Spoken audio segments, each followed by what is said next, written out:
আমার হুসেন শহীদ, আমার হুসেন আর নাই। ইবনে আব্বাস রে মক্কায় খবর দাও, আপনার হুসাইন আর নাই, হুসাইন শহীদ হয়ে গেছে।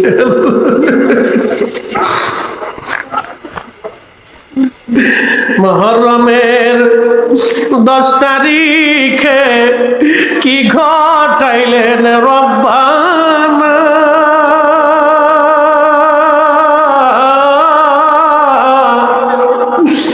কলিজা ফাটিয়া যায় রে বলিতে সেই ঘটনা।